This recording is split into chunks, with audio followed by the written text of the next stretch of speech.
So is that on 6. 10 off none so far? Yep. 9 off 1. 9 off. That second one wasn't called. Second one wasn't called. No, it was all right. Second one was a bit lower. And that's a bit better. Well bowled. Good response. Yep, we're rolling here. We're rolling here. Let's do it. Let's do it. And there'll be. This is the Final Week Cricket Podcast, Season 19, Episode 15. It's the 14th of December, which means we are in the middle of the Final Words annual match against the Royal Park Reds. It started 3 balls ago. We've won the toss. I've won the toss, and we are batting first. If you want to know what happened in the game, listen to Segment 2. The way we're going to do today, Segment 1 will be while we're batting. Segment 2 will be after the game is complete. Hello, Jeff. Hello. Yes, big full toss, called a no ball, smacked for 4 by Jack Jorgensen out through deep mid-wicket to begin. So 9 off the first legal delivery after the second one went the same way. Works for us. We're sat in the grandstand at Brunswick Street Oval, a famous old grandstand that's been here, I think, since the 1930s. I think this went up and it's heritage listed, and it's not often the case you can get up here because they have gates. It was condemned at one stage, I think, but it's in operation at the moment. To anyone who knows their Australian rules football, this was the home of the Fitzroy Football Club for a long time until the mid-1960s. And that gives me a nice segue here, Jeff, as we strike a boundary. We'll try not to give a running offside. We'll try not to give a running commentary on the game. It'll be very annoying to anyone listening to this pod if we're describing every ball. But this ground itself is linked through to one of the players in our team today, Glenn Red Ken Finkeld, who turned 50 on Saturday, who is hanging out to my left at the moment. His dad, Jock, played a couple of games for Fitzroy here back in 1960. So lovely link through. Glenn, of course, got a grubber second ball playing for Hampton yesterday and was bowled, or first ball, sorry, which means on his 21st birthday and on his 50th birthday, on both occasions, he was out for naught, which isn't a representative sample of his long and productive career. So just don't do it on your birthday. Birthday related. Peter Settle on his birthday had a good time. Glenn Finkeld on his birthday, less good time. David Byrne on his birthday took a catch to complete the hat trick for Shane Warne. He did. So we've got the second of our hat trick collection. Shirts is out actually. We do. Yes, we've got the Booney bit at the bottom. So if you like the Peter Settle shirt, you might like the Shane Warne hat trick shirt, which was De Freitas, Goff, Malcolm, Warne and Booney, which is a nice addition to the Beatles T-shirts that have been in circulation for a long time. The fifth Beatle, David Byrne. The fifth Beatle. People always call him that. The George Best of short leg. We're privileged to get this game going each year with the Royal Park Reds. And I love the fact that Kenny, who's one of our finest, both on and off the field, he's been a brilliant tourist with the final word. He rocked up in Edinburgh, played the Wormsley game, went to Edinburgh on tour with us. He recorded a program with us at... we've done 2 bits now, hasn't he? Yes. One at the Yarra on New Year's Eve last year and one at the Carlton Cricket Club in Edinburgh. So he's a massive contributor to what we do on Storytime especially, and we love him dearly, and I'm very glad that he's going to be batting at number 5 for us today. Yes, and shoring up the inevitable top order collapse that will follow, although the 2 who are out there are doing a decent job. So, what are we cracking on with? Yeah, got a bit to get into. I might hold back I watched the Endeavour Hills ones play yesterday. I might hold back that story for Storytime because it's relevant to 2 story times ago about my childhood trip back to the southeast. It was a very special day actually. But yeah, that happened. But we should get through and straight into. Well, today we're going to deal with all the bits and bobs of the Ashes that are rattling around.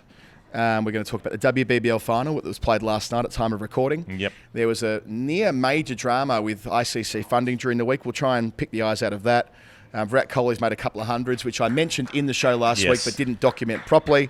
There's the Windies-New Zealand second test match where they were playing at Wellington during the week. Some World Test Championship news, some county news and the under-19s, and we're going to chat about South Australia in the middle of the show as well. South Australia. In South Australia. I was born. Heave away, haul away. Heave away, you blooming things. We're bound for South Australia. And so we're going tomorrow for the third test match. And the airport in Brisbane, when England were en route there, Jeff, there was a kerfuffle with a security guard. We're seeing this more and more where players are making their way through airports, and it's not uncommon. In fact, it's completely stock standard for cameras. Absolutely mullered that for 6, Jack. Sorry. Back and forth with security and with players and with cameras.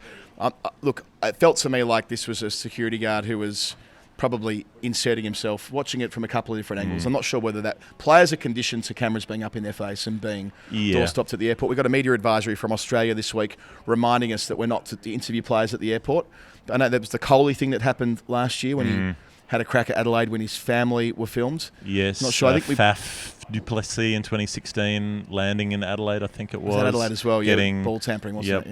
Yeah. The mint on the cricket ball thing, and I think it was the Channel 9 reporters who were chasing him around in a couple of cities. think the main point here is that every player knows there are going to be cameras in the airport, and like that's a broadly manageable situation. I don't think I'm not sure whether we need security intervening or we need to. It probably adds to the tension unnecessarily. Like by dint of there being security there, it increases the chance of there being some sort of back and forth. Well, it's not that huge a deal, but it's kind of a society-wide thing that there's an overzealous reliance on having security in all kinds of places, and if you put someone there to be a security guard, they're more likely to feel like they need to do something to justify their existence. It's the security guards and the defamation lawyers, the ones who are like, well, I better do something because I'm being paid to do something, and you're more likely to sort of provoke conflict by that person being there, I would have thought. It's not like a player is in danger because there's media around, even if they're overstepping personal space. Back to England in a sec, but Australia, we know the way that with Cummins and Lyon coming in, they'll have decisions to make when they fully into their work tomorrow. Sure. The main session is on Monday, so we'll know a lot more after that. The batting seems more clear in that Khawaja's 100% fit, and he did a press conference yesterday when he kind of said that, look, there's a lot being made of Travis Head's comments about wanting to open and that being a declaration of intent. The way Khawaja presented it was that, of course, Travis Head's happy to open. He's a team player. He's a team man. But he's also, of course, very happy to bat at number 5 where he's dominated for Australia, especially Adelaide Oval. I thought it was worthy nuance to throw into the mix here. And sure, it's serving Khawaja's interest to stay it. But Head didn't say, I want to open and I want Khawaja punted. He was more like, I quite enjoy opening and I'll do anything the team needs me to do. Sure. Like, I think it's always been clear that's the case, and that the undercurrent was that Head was a bit frustrated through that period of time where they kept trying a million other things, and he kept saying, well, look, I'm here and I can do it, so why don't you just let me do it, instead of trying 6 other players in there across that period of time when they needed someone to go with Khawaja. When they don't necessarily need that because they've got weather all well set after a couple of reasonably successful start, and they've got Khawaja who can come back in if they want him to, then they don't need an opener. Then Travis Head is perfectly capable of going back to the middle and dominating there, as he's done from 5, as we've talked about, especially in Adelaide. I genuinely wouldn't be surprised if Khawaja plays. I know the common wisdom is that Khawaja will miss out, but it wouldn't stun me. The fact that they put him up for media... So that was a CA presser? CA press. It wouldn't surprise me if Khawaja plays. I mean, there would have been a lot of demand for Khawaja. I find it unlikely they'd put him up if they felt that he wasn't likely to get picked. There would have been lots of demand for him from the press pack as well. That tends to be a bit of a dynamic situation as to who does what. And the other thing I admired about Khawaja's presser, sorry to round out on Usman here, he made that comment that I remember Mark Warser said it many, many moons ago about not looking to find a retirement date. I know that people assume that Khawaja wants to finish up at Sydney this year at the end of an Ashes series and go out on his old home ground and that type of thing. But Khawaja's like, well, that's not how I see it. I could have retired at any point. I'm not looking to find a jump-off point. I'm looking to play until while I'm still valuable to the team, and I still believe I'm valuable to the team.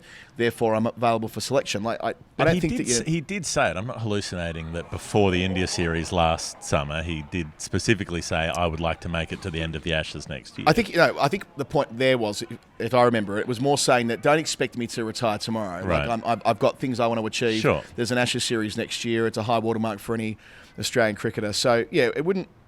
I don't know. I remember when Mark Waugh ended up getting dropped from the Australian team. He was quite sanguine about it. He was like, "Well, this is exactly what I kind of wanted in a way. Yeah. I wanted to play until a point where I wasn't selected anymore." Needed. Yeah. Remember, like John Howard with the party room stuff, right? It was like, "I will remain the leader of the Liberal Party until the party room decides otherwise," and they never did, and he lost in a general. But the same general thinking applies. I like it when cricketers aren't that precious about their endpoint. It's to me more admirable than him talking about farewell laps or talking about the final destination. If he gets dropped, if he plays at Adelaide and misses out, he won't play at Melbourne. And again, I bang on about this all the time. We need to be more relaxed about players not having the glorious farewell. Yes, and more relaxed generally. I think something we've talked about before is that being left out is okay. You can be left out for a period of time and come back in.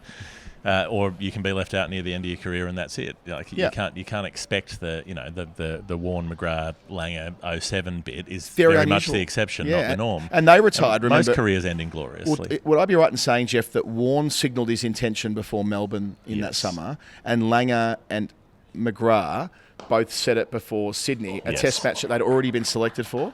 So everyone says, those three got the farewell everyone wanted. Well, no, they both signalled before their final test began that they were going to retire. Warne had, I suppose, one more test grace, which had context. He was on 699 test wickets and he was playing at the MCG. There aren't many who've, done what we're talking about here. And if you talk about endpoints, then you can end up in a Khawaja situation where injury happens, whatever it is, you find yourself out of the team and you don't necessarily get that endpoint, whether that's just through fate or luck rather than being dropped as it is. So you're tempting fate, really, to talk about endpoints when in sport anything can happen in between when you're talking about and the game that you're projecting. A couple of other bits that have come out during the weekend via the pen of Daniel Brettig. One is an interesting story about the MOU between Australia and England. So this is the agreements that are arrived at between the two boards before any bilateral series. So every series has got a kind of a heads of agreement, if you like, and all the detail that sits beneath it. We know Cricket Australia love an MOU.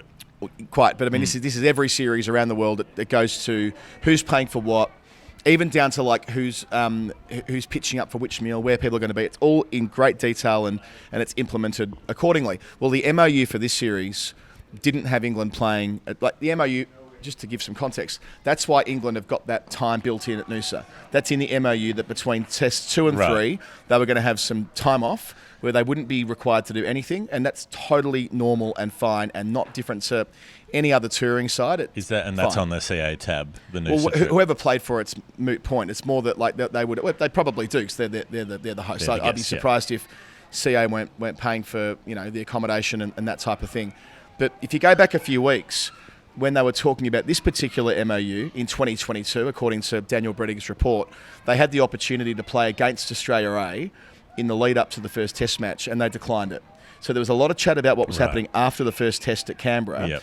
There was provision for them to play an Australia A team. Now, there's some nuance to this, as always. There's some grey area, because what has playing an Australia A team or a CAXI team meant in previous cycles? It's often meant playing against a state second 11, in effect, with junior players. Yeah, with state players don't want to release their best players to go and be in that fixture, and there's shield cricket going on around often that time. So who are you playing, the Will Basisto team, or are you playing the Marnus Labuschagne trying to get back in the test side team? Well, to be fair, India played 2 4-day games against Australia A last year, and they were proper Australia A teams, were they not? That was when we had the Marcus Harris, Matt Renshaw, Nathan McSweeney, Bo Webster, who used Fergus O'Neill. That was a genuine Australia A team. So I think it's reasonable to assume that England had the option to have that type of hit out. And as we've got an early retirement, Jack Jorgensen's already made his way to 35 in the space of 3 overs, started beautifully. So they could have had a similar prep to what India had. Yeah. And you might remember that India went straight to Perth after that and did okay. Yeah. So but they also had Jiostar at the top of the order, which England don't. No, I'm not saying it's completely causative, but it couldn't have hurt England doing that rather than playing white ball cricket. Yeah. So I think there needs to be some fundamental agreement across the board between Australia and England, what teams are going to be provided with in both countries. And what the quality is. Exactly. And there's some surety about that, because we're in a situation where the quality of the series is being reduced probably by lack of preparation, or if you're trying to pull out all the stops to make sure you get the best quality series, you want to give yourself the opportunity. You should be trying to give the other team the opportunity. It's like the ICC funding part of the question, where if all the money's going to 3 countries, the other countries aren't as good. You need good opposition in order to make people want to watch the World Cup. You need good opposition to make people want to watch a test series. Sure. So you want the other side to rock up with some degree of acclimatisation. Yeah, you do. I think that's right. And look, Australia could claim that when they've had tour games in England recently, they've not been of a sufficient standard when they've been county. But it's been a reverse arms race. Quite. But India did get the proper treatment last year. So I think what we really need here is administrators to go, what's desirable, both teams. And acknowledging that England declined this opportunity, and England have, in the Bazball era, not played tour games anyway, so it's kind of a moot point. But in the future... a lesson from this tour might be that to give yourself the best chance of starting well, there is something to be said for playing a proper hard-nosed game. In India's case, they play 2 of them. And, they started with a group of guys who'd played some serious cricket. And if you go, this is the tour that we've been concentrating on for years. This is the one that if we win it, we're going to have a 50th anniversary function for this, 5 decades down the track. This is the big one. Well, surely you can sack off a couple of T20s against New Zealand and adjust things as needs be in order to be able to get here early enough, in order to, the way they behave, the way they talk about the importance of these series isn't reflected in the way they behave, and this goes for both teams travelling to each other's countries. They don't walk the walk. And instead they have the Shadow series often. There was the Lion series here. Mm-hmm. Spoke about Shoaib Bashir on the show the other week, last week rather, about whether he is selectable or not, whether he's fundamentally selectable, having played those Lions games in the game at Lilac Hill. Yep. Copped people online like, well, why does Jack Leach? Why would he do any better? I'm like, well, there is an obvious correlation between players having multiple trips to Australia and improving over time. Anyone who's watched him bowl knows how well he could do the holding role. And the holding role is the mission critical bit in Adelaide. They could have foreseen, I guess my point that I later explained on social media, they could have easily foreseen a scenario in this series where they would need to have a bowler in their attack to do the bowl dry, spin, to get to combat conditions, hot weather. And that's what the forecast is in Adelaide, brutally hot. So, they might have to use an all-rounder to do that, but how much better place would they be if Liam Dawson or Jack Leach was here? Notwithstanding the fact that Jack Leach went at 50s when he was here last time, but that's less not about the wicket taking. It's less about that. One and two is that he bowled very well at Sydney last time. He got smashed at Brisbane, but I'm not saying it's a fail-safe. Nothing's sure in cricket, but you can. I would say at the moment that the probability of Leach playing the role they need him to play versus Bashir right now, I mean, they could have seen this coming. This is not something that was completely outside the scope of the possible when they were picking that squad. And, of course, Jack Leach is on the other side of the world. Moving away from the Ashes, Jeff, last night we had the WBBL Final, and the Kane train has finally come in. The Kane train has come into the station, and I'd say this is purely because, for once, Beth Mooney didn't make 70-something. The semi-final, Beth Mooney makes 70-odd or 40 balls, because in every WBBL game that her team has ever won, and basically every final, every big game she's played in, she's made something like 70 or 40 balls, if not more. But often, that's she's so big game player. But she's so consistent. She's got a method to these kind of matches where she opens the batting, bats through an innings, and ends up 70 or 80 not out. At a strike rate of whatever it is, 130 or thereabouts. She made 33 last night in the final, and I reckon that's the difference. That's the difference between they end up with 137 for 5 to Perth Scorchers. Sophie Devine made 34 as well, but that was an easy chase in the end for Hobart because Lizelle Lee at the top of the order did the Beth Mooney. Made 77 off 44, 4 sixes along the way with the 10 fours that she hit. And Nat Sivabrunt made some runs as well. Nicola Carey not out at the end. They chased it down in 15 overs comfortably. And purple is the colour. I loved the Nick Carey moment at the end. How long has she been there doing the bit?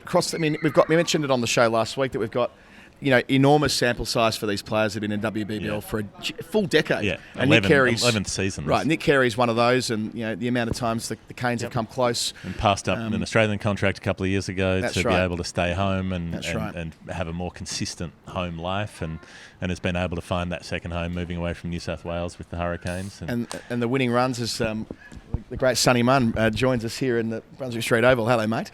We'll see you later on. So winning runs for her. But Lizelle Lee, 77 not, having been left out of that South African side a couple of years ago on fitness grounds.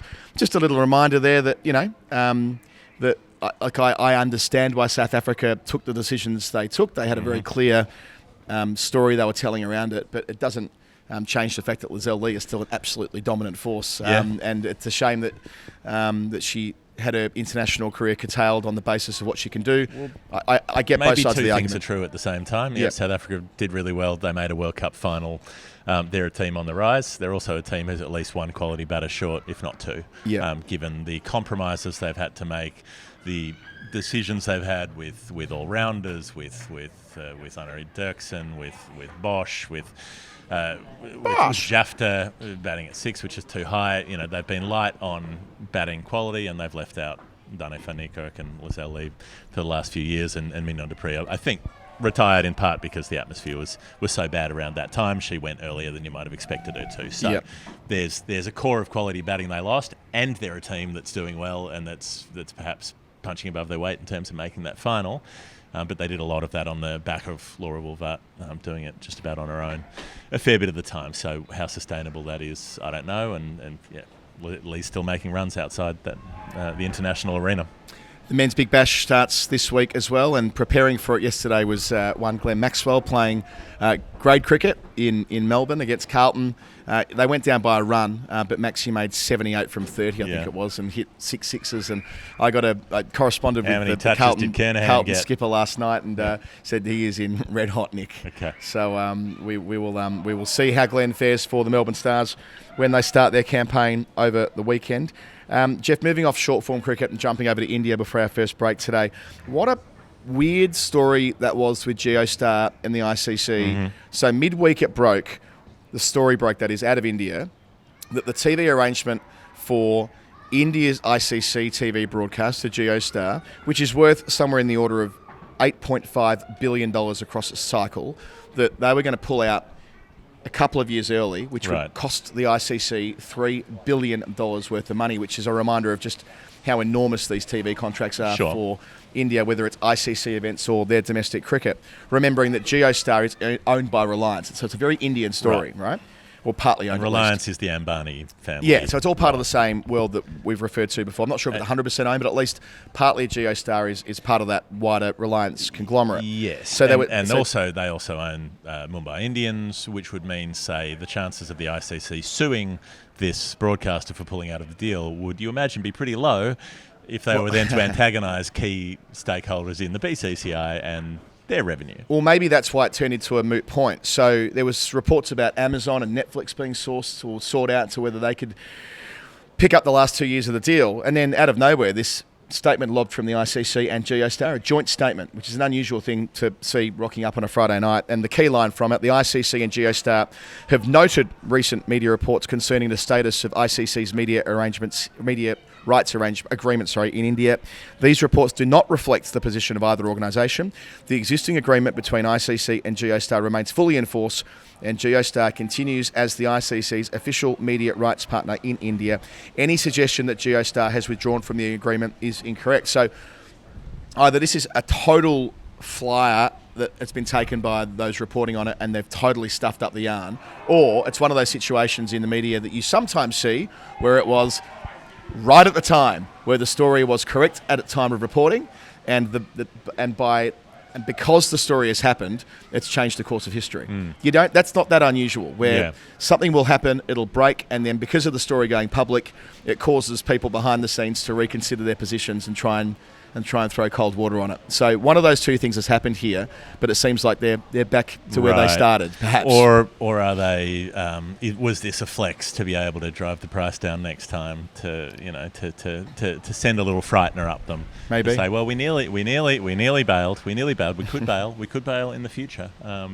Remember that next time we're negotiating a price. It's staying in India before we jump off and get out to our first break today. Virat Kohli, I mentioned 200s in the one-day series against South Africa. So they won the series 2-1, and it's 1-1 in the T20s at the moment. They're playing about 15 white ball games after the two test matches, which is, to my way of thinking, what a bloody shame. It would have been great to have had a third chance for the Proteas to have won there. But no, Kohli, Jeff, just do a bit of stato stuff for me here. What's he up to and what's the probability? 8,300s on the board at the moment at international level. So where does that leave him? 17 away. They've got probably about 40 matches if he played through to the next World Cup, which, you'd have to be on one of the all-time tears in history. What's his average per... What's his ratio again? His ratio was roughly 1 in 7, 1 in 7, I think. Right. If I remember historically. It might have gone up. It was about 1 in 6, but it's probably gone up a little bit over those last few years when he was struggling to peel them off. So if he goes on one of those tears that he's done before, where he makes, say, 5 of them in 8 innings or something like that, if he does that kind of thing, if he's coming into a long World Cup with a big group stage needing, say, 500s across the tournament, you wouldn't necessarily count him out. And it's in South Africa, where he doesn't mind batting. He's made big runs in South Africa before, nearly made twin tons in a test match there. ODI format, fielding restrictions, white ball, the pace of the chase, all the rest of it. Yeah, if you could get to 90 before that last year, that 2027 year. Bring him back. Bring him back into the Test team. Bring him back. There's a big push in India to bring Kohli back anyway. Well, they're losing. They're losing. The Test team's losing. He'll be the best comeback since Gary Ablett in 1991 when he retired and made his return. It'll be a better comeback than Pluggers or Paul Salmons. If he could pick off even 3 or 4 Test tons over the same period, it would make the 100 much more viable. Bring him back. There's a T20 World Cup in February, March as well. Get him in there. He's never made hundreds in T20 cricket. Don't care. He made the one against Afghanistan. Let him open. If we're that committed to the bit here, let's go all in. Okay. Kohli to open in a home World Cup, followed by the 50 over World Cup later in the year. True. Back in the Test team after that. Yep. Charge up the batteries, go again, play till you're 45. Yeah. Whatever it takes. Okay. I like it. They did it with Tendulkar, playing till he's 42. True. That's the least they can do is with Virat Kohli to do the same. The white ball games will continue. They're not Kohli games because they're T20s, but the truth is we'll keep we'll have a limited interest in that because we're off to Adelaide to cover a Test match tomorrow. Being out of the T20 side seems to suit him because he's doing well in the 50 over stuff, not having to do that. But maybe he could play the Test with like a sub fielder so he can just relax off the field and just come out and bat. But the way things were going with that fishing outside off stump line, I don't know. I don't know if it's a world where it didn't feel like a world where Kohli and Test runs were going together anymore. Our principal partner on the final word are Maurice Blackburn Lawyers. Jeff, you and I were at the Maurice Blackburn Christmas do on Thursday night, which was a bit of a who's who of Melbourne. Really, there were people everywhere who were lovely to see and catch up with from all sorts of different walks of life, and it was a great reminder of the work they do. Talking to a number of people who work with them, and they've obviously heard our podcast and the insertions on it, and they're really proud of hearing their work showcased in our world, which is great, and we're always proud of returning the favour and wherever we can being as forthright in going above and beyond on reminding people what a firm they've been since 1919. I think it's good meeting people who are working in things like human rights and equal opportunity areas, who are working for firms or for NGOs that are involved in trying to help people out in different walks of life facing different challenges, and the fact that they get support. They often get pro bono support. They get collaboration from a law firm like MB's that is not just there to milk as much money out of corporate clients as possible. It's there to try to do the right thing where that's going to be viable and to stick up for people who need it. Including Matthew, who had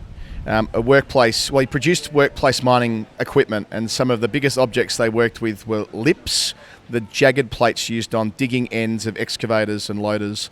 They had to be heated and cooled, shaped and smooth. Some of these lips weighed up to 20 tonnes, working in a hot, dirty environment and having to move up to 100 kilograms of equipment solo by hand. Matthew had repeatedly warned his employer that the procedure was dangerous. One day, Matthew twisted, and at that moment he felt something change. That's when he felt his knee go. Just a little pop in the knee, which I guess is quite relatable when watching a game of cricket with a bunch of people in their middle age. Well, if you were doing it with 100 kilos on your back or carrying around, that would make it that much worse.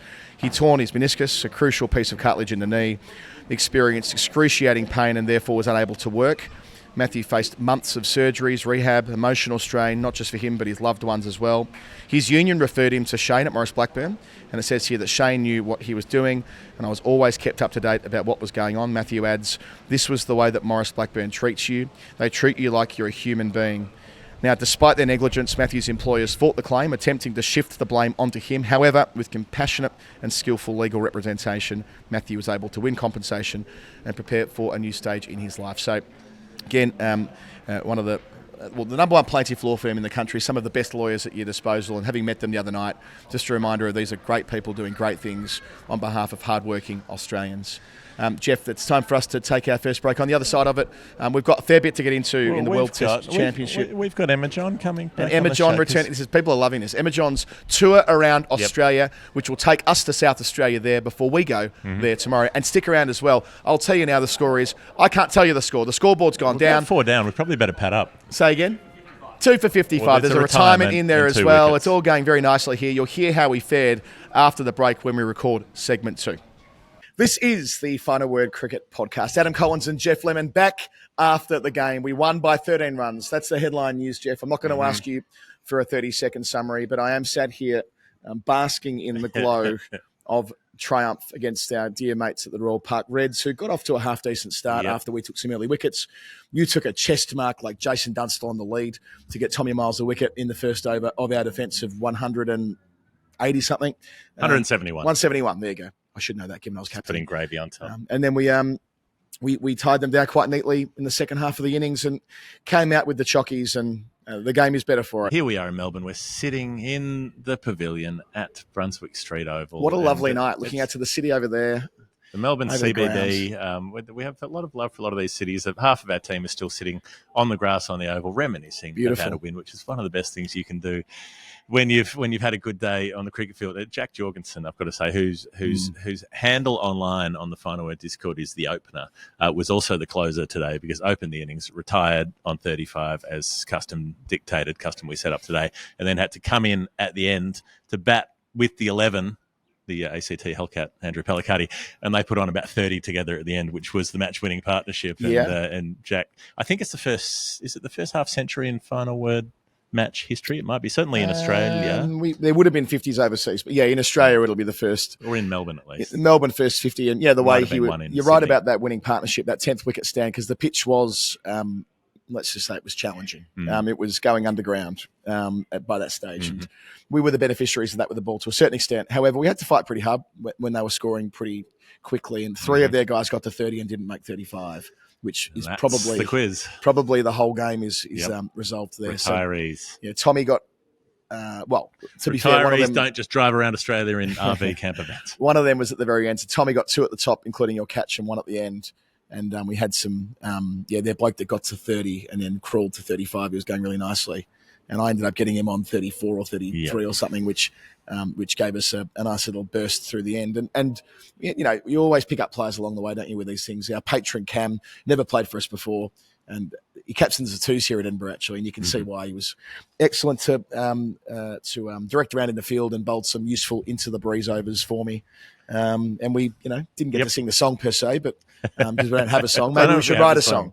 Maybe we should write a song. Maybe we should learn the Earth Boy song and do that. That might be something into the future. All right, let's look at cricket that is rather more significant than the cricket that we played. And in doing so, I can return, because we've had about 4 hours since the first half of the show. I can tell you that Brendan McCullum has done a press conference this afternoon, and he's indicated that the top 7 will remain as is. That's interesting. Your problem is that you can't make any runs. It would seem that way. I mean, he mentioned there is consideration of how they might manage the spin option, so that would leave the door open for Shoaib Bashir, which is interesting.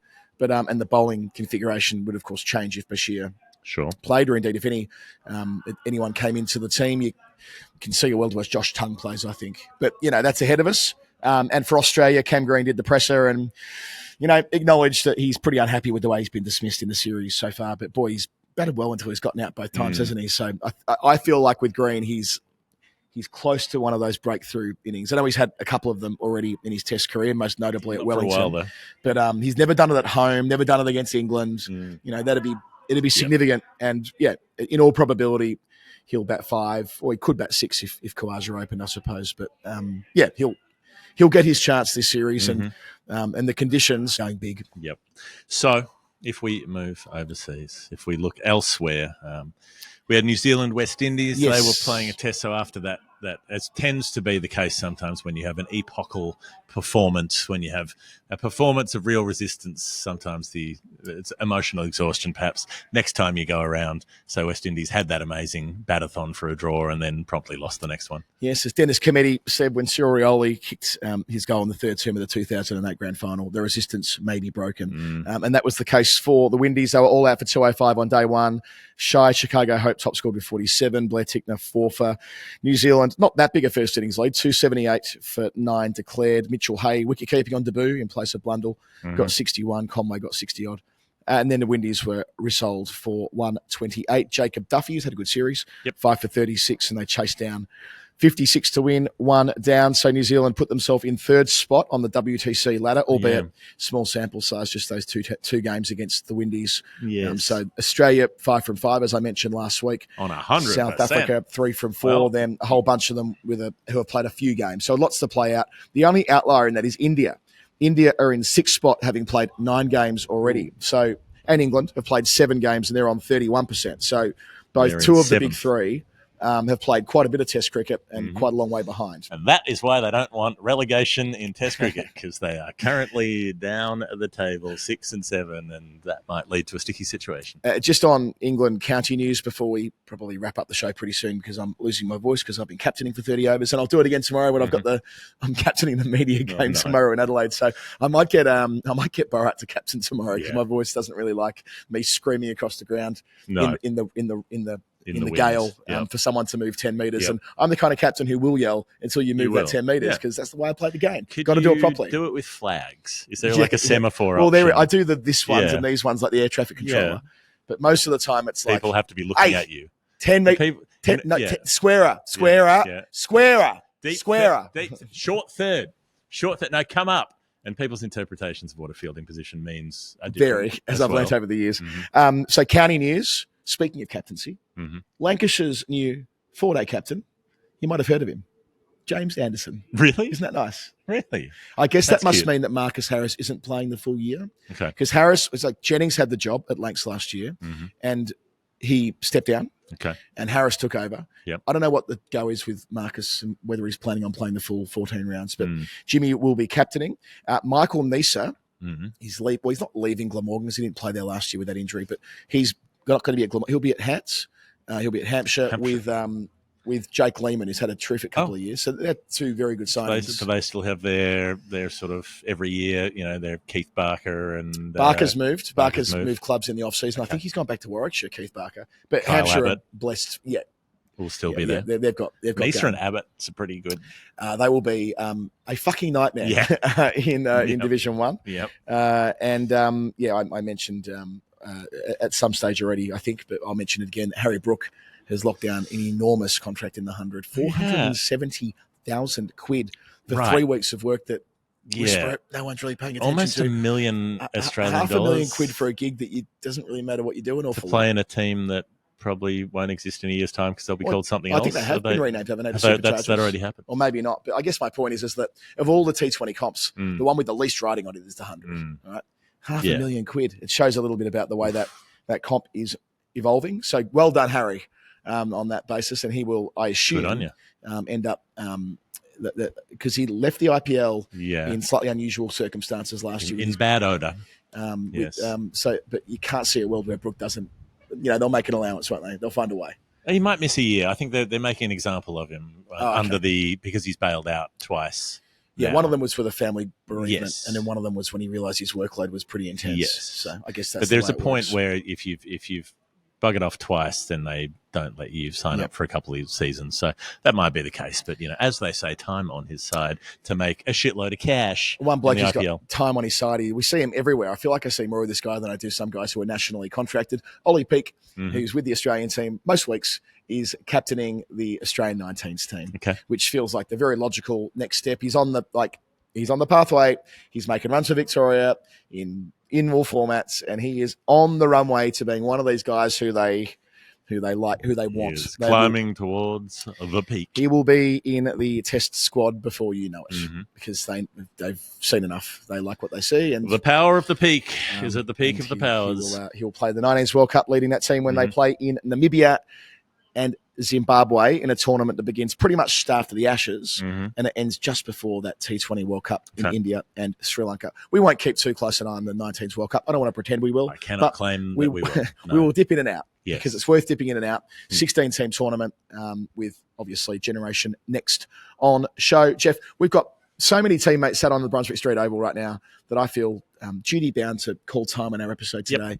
We will have so much coming to you in Adelaide. We'll be talking a lot about Zeus sleeps and how you can sleep better, and about our Big Boots UK. At the moment, I'm wearing my Cricket Boots Australia, not my Big Boots UK, but they'll be. They're both discounted, and the link's in the show notes. We'll be drinking our Final Word Stomping Ground beer, which did very well today, and lots of people have been buying, which is lovely. You can get the discount, or if you become a patron, we'll give two cases away on the next long-form edition of the show to account for the fact that we have not done it today. But because a lot of people took cases with them today. They did. So I feel like enough cases have moved today. But story time. Listen to story time. That's where the beer gets given away. And we will, of course, have our daily preview show out in Adelaide on Tuesday. The third test begins on Wednesday. All of our coverage is with great gratitude to Maurice Blackburn Lawyers, Australia's #1 plaintiff law firm. Please become a patron and enjoy yourself on days like today. The way you get involved in our community and get to go on tours with us. We're going to Edinburgh again next year. We're doing the charity game again next year. We're, all of these really fun things. The source of that is Patreon. So that can be you. Patreon.com/the final word, and it gets you in the running to win a free case of the Stomping Ground. All right. That's us. That's us. We're done. It's a beautiful day. We're going to go and enjoy what is left of it. This has been The Final Word. Adam Collins, the other one. Jeff Lemon. That's me. See you later. Winners are grinners. Losers can stuff themselves. Losers are also very nice people. That's a lot nicer than what I would normally say. Who we will also go and hang out with. Yeah, so they're probably down there as well. Afterwards. Yeah. Okay, we love you all. Bye.